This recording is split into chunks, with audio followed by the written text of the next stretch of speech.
Where are we? Well, I'm going to put this thing together. This is the one that we had in the chicken soup video. But I'm going to have to rob some parts from my 257 to complete it, which makes me sad. But unfortunately,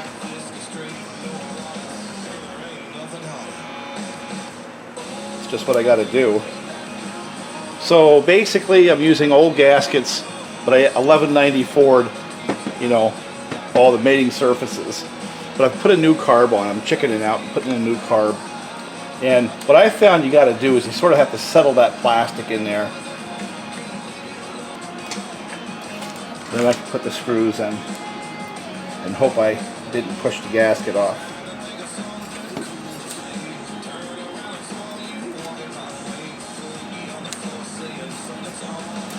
Now, Bob had told me, and it's turned out as usual to be correct, is that the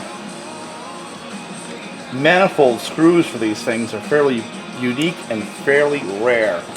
So having a bunch of them on hand has been a plus for me. I've got a bunch from the 4 or 5 different carcasses I've got floating around. But I kind of like this series of saw because they are simple.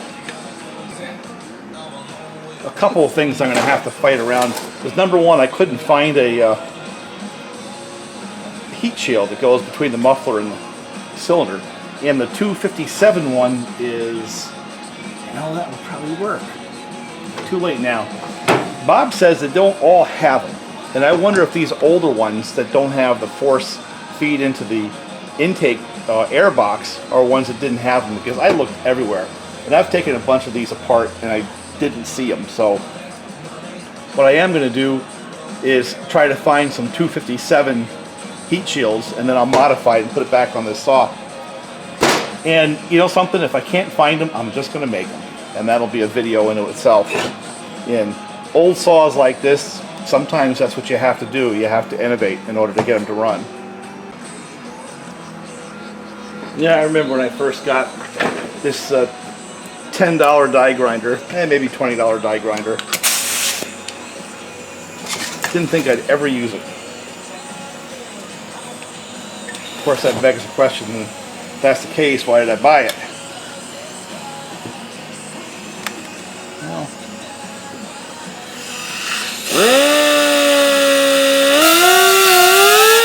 that's why I bought it. Because it does things like that.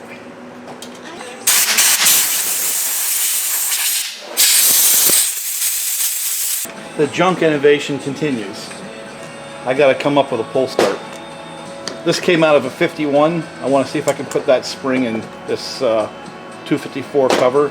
I've got a 262 pull start somewhere that works, but that I don't want that. I want the right sticker on my junk saw. So I've got actually a couple little problems. One, you see that little metal wear plate that's on the trigger? I'm going to have to come up with a way of attaching that to the trigger where it doesn't come off. I think I'm just going to clean and epoxy it really good and hope that holds. And also getting that spring to the inside of here. I'm really not sure of a good strategy.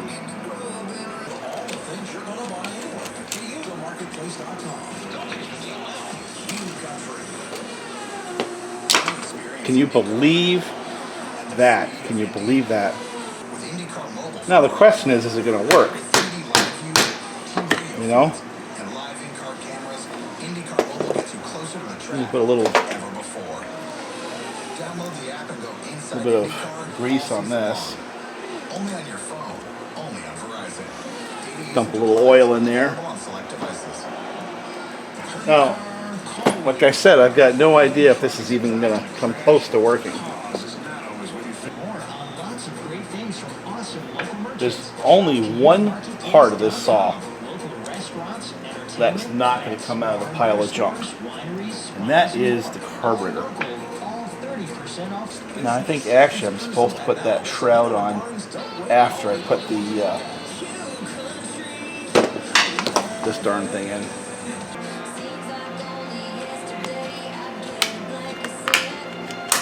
There it goes.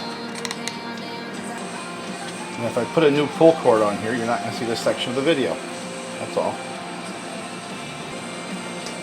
And trust me, I'm acutely aware that a new pull rope would be a really, really good idea here.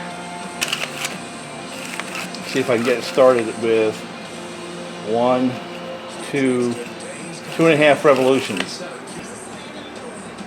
Yes, this can go into the junk pile. And I need one of these cover screws out of this one here. One thing I didn't show on video, I should have, is on these, there's this wear plate on the trigger. I don't know if you can see it right there.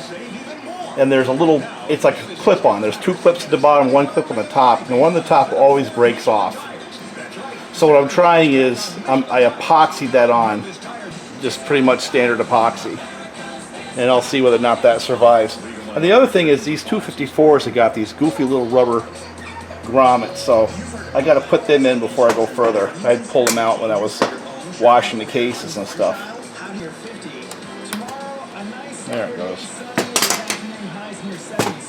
Alright, so we got those 2 in, and then you have this one up here, which I believe is supposed to shield the fuel line.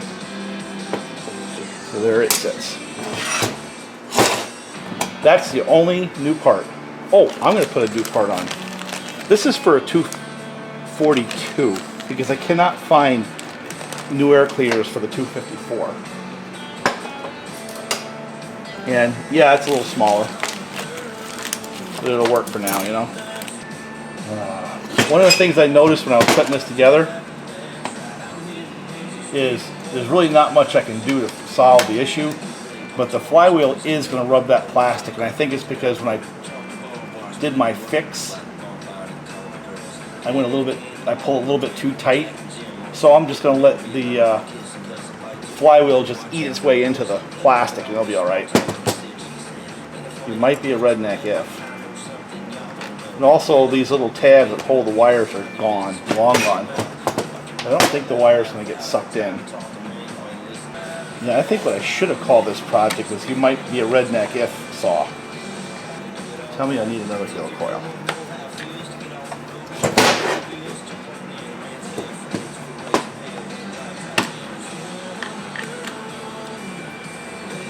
Oh yeah. I need another helicoil or 2. Yep, look at that. We got some more helicoil work to do. You know, I don't know if you guys have any interest, but I was talking with Bob this morning. I think I'm going to do a get together here at the farm this fall and have it a swap meet. And basically what that's going to be,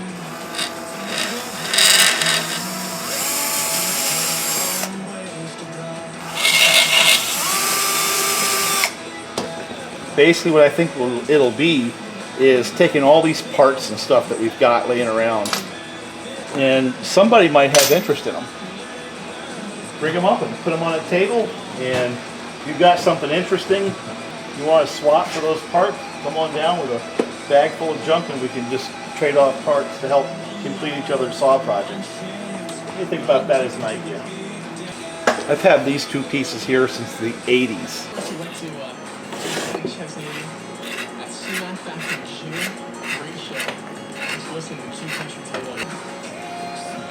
You know, I kind of do this in fun. This is the true definition of a hobby saw. And the reason is, it would make absolutely no sense whatsoever to hire anybody to do any of this work, because by the time you added up the time that a typical shop would charge, this saw is a $1,000 saw. You know, all research and development and parts and just absolutely non-practical. But as a hobbyist, damn right, just think of how much entertainment you got for nothing.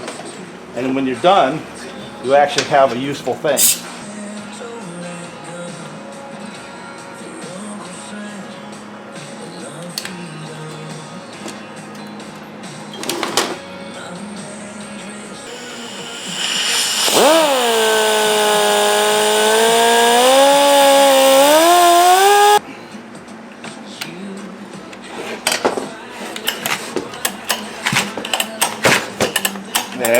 on that case and make a heck of a racket for a little bit. Now the question is, do I really care? And the answer is, no, I don't. After paying any attention at all on how this tank handle assembly goes together, and then you're going to start understanding why I like this series of saws as compared to even the 372s.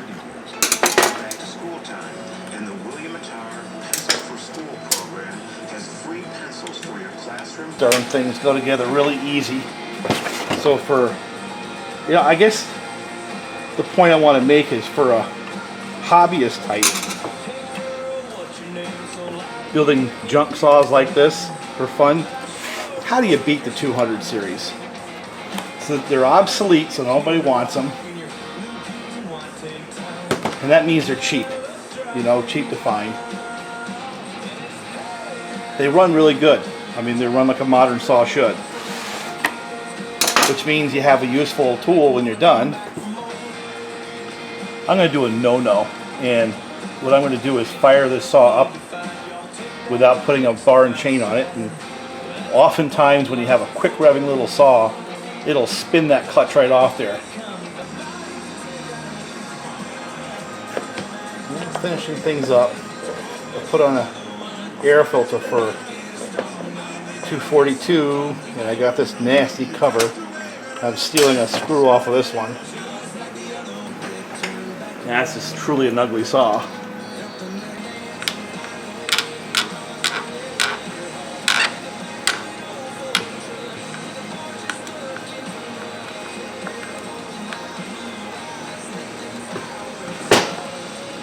There you go. Alright. Get some oil and gas in it. See if it'll fire up. No, it's not pouring out. Not pouring out either side, so what I'm going to do now is turn the camera off and see if I can get it fired up, and if it fires up, we'll go out and do a little bit of a tune.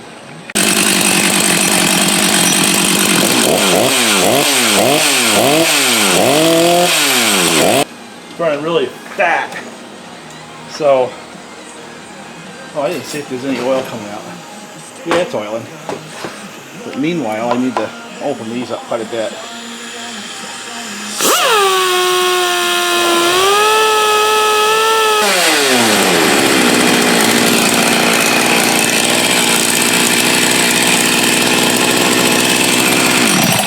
Alright, let's bring it outside and put the tack on it and see what we can get for a tune. I know this is sort of an unorthodox way of doing things, but it works.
Alright, it's about 13.5. It oils pretty good.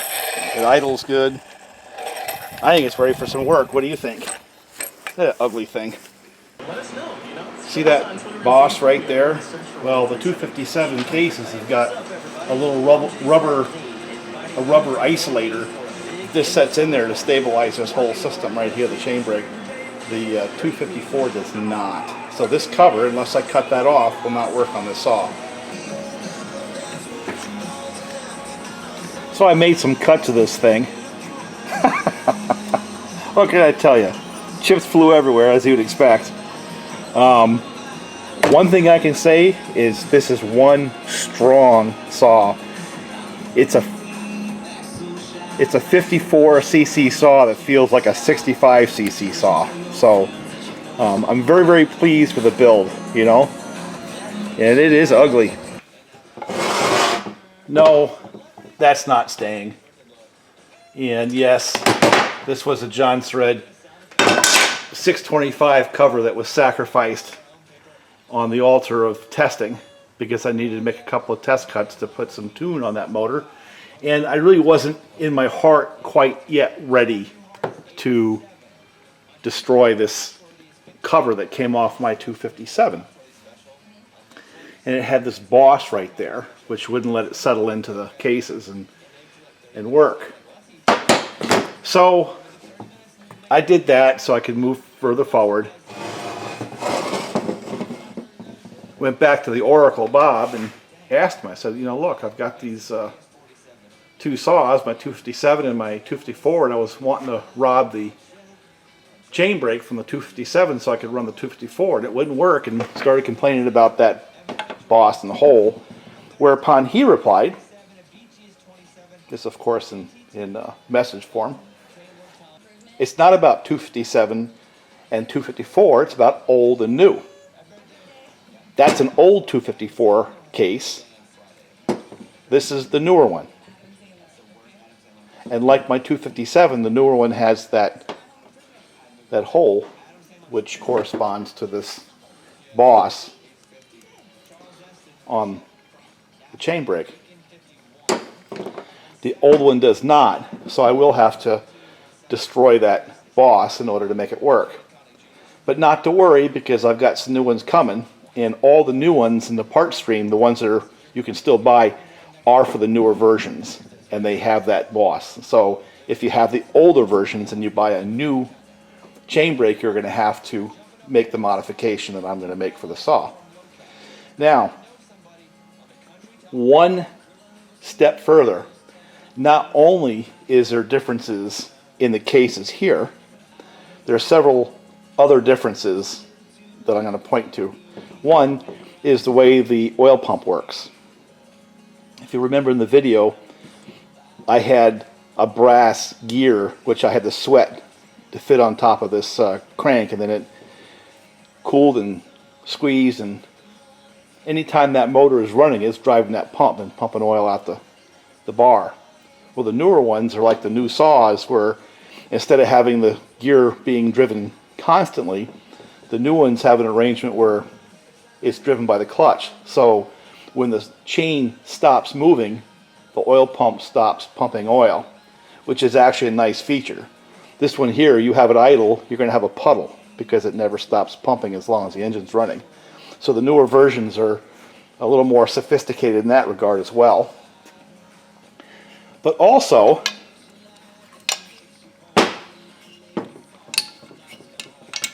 new versus old. I pointed out in the video the differences between the plastic and the shroud that forces some air up into the intake, you know, as was pioneered by John Thread, but also the newer ones have a plastic cap to hold that seal, where the older ones have the aluminum one. I prefer this, by the way.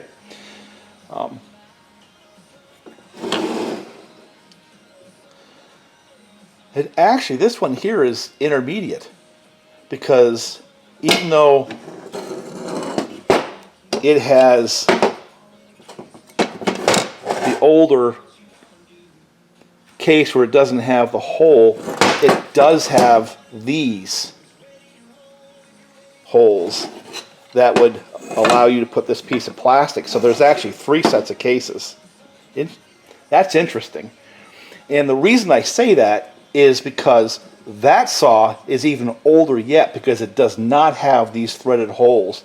In addition to that, this section of the casting up here is slightly different than these two cases, which are actually even newer than that one.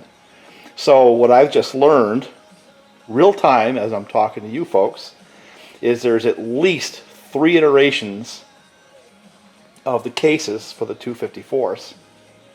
The oldest, which is this one that has the constant driven oil pump and no threaded holes here for the plastic shrouding.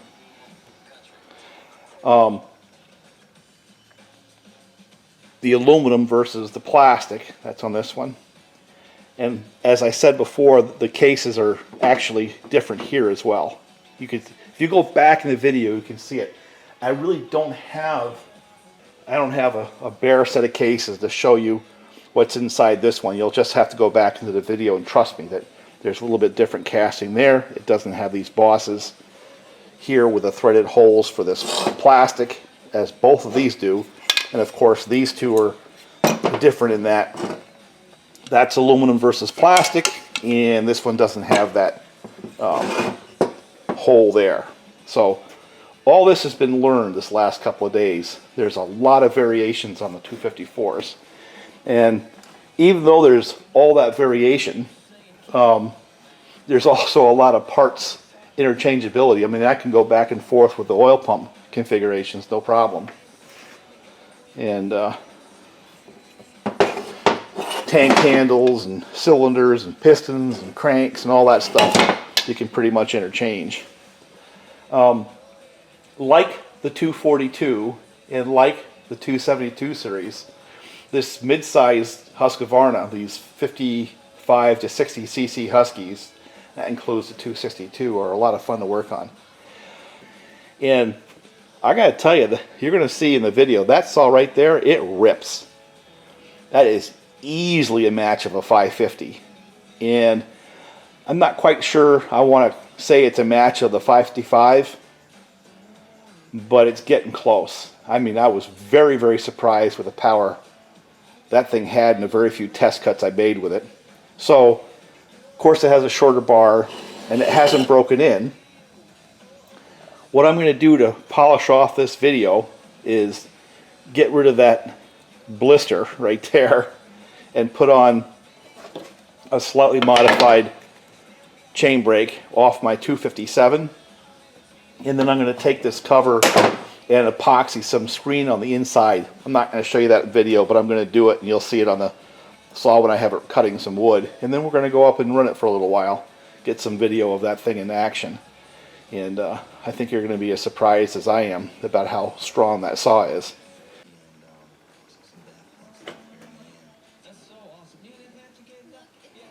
Cut that right off of there.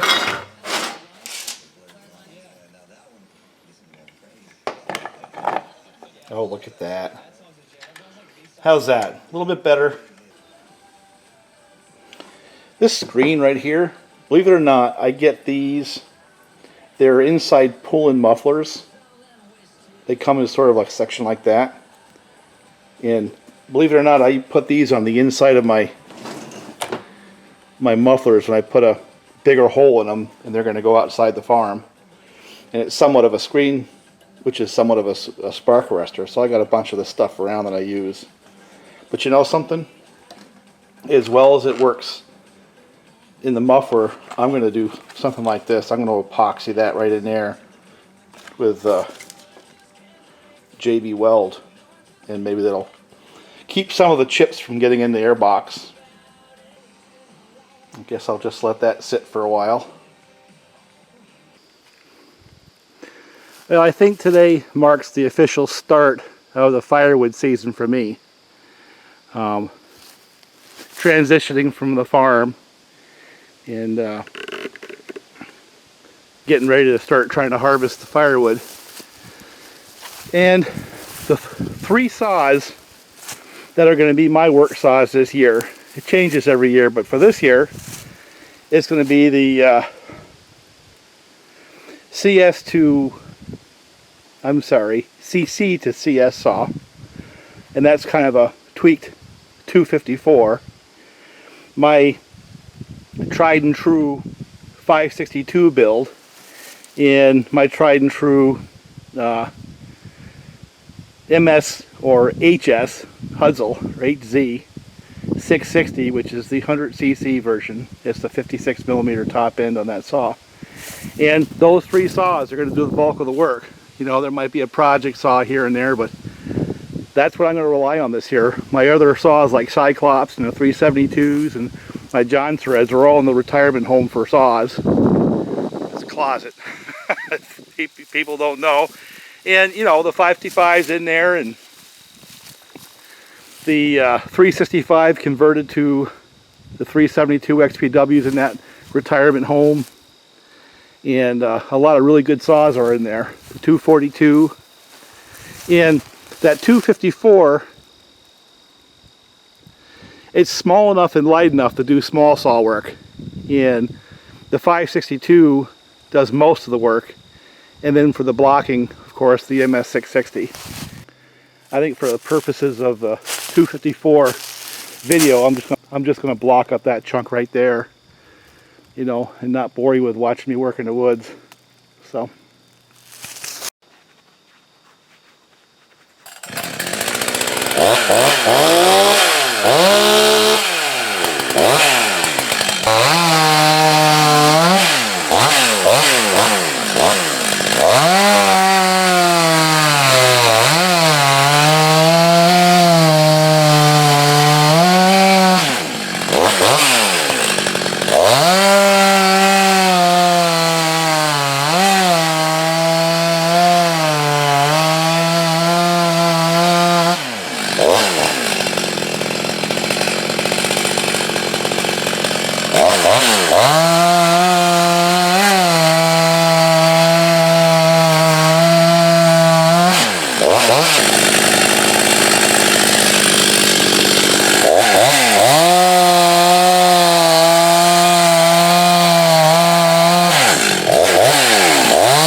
Well,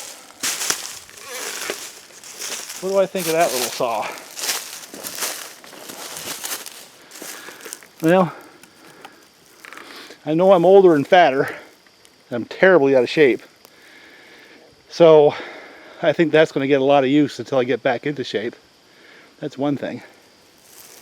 The second thing is the way the choke works.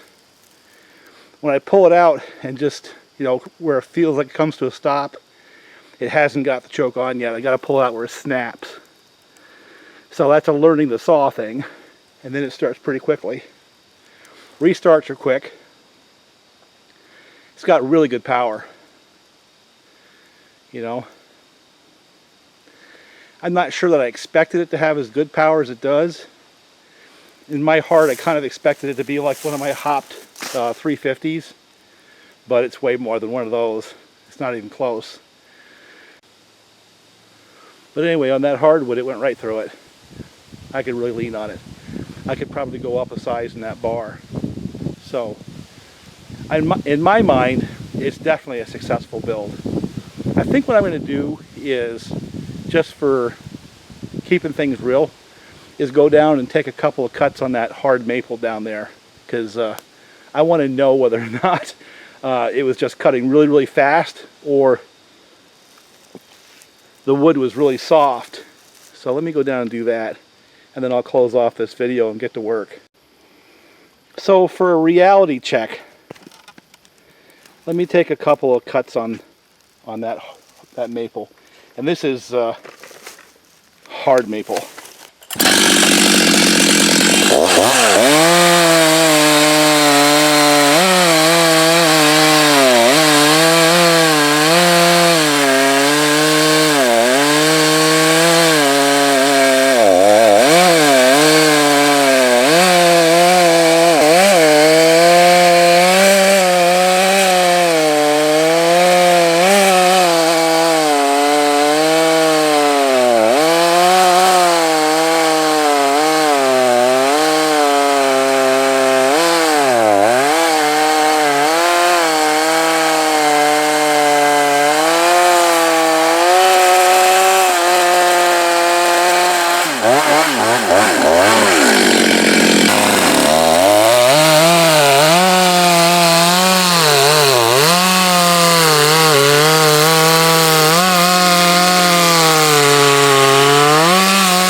No, it's just that fast to saw. I see a little smoke coming up in here. On some of these I've had issues where the chain rubs on the guide. So I think I've probably got that same situation going on there. Let's see what it does on a restart after getting really hot. It's got a lot of compression.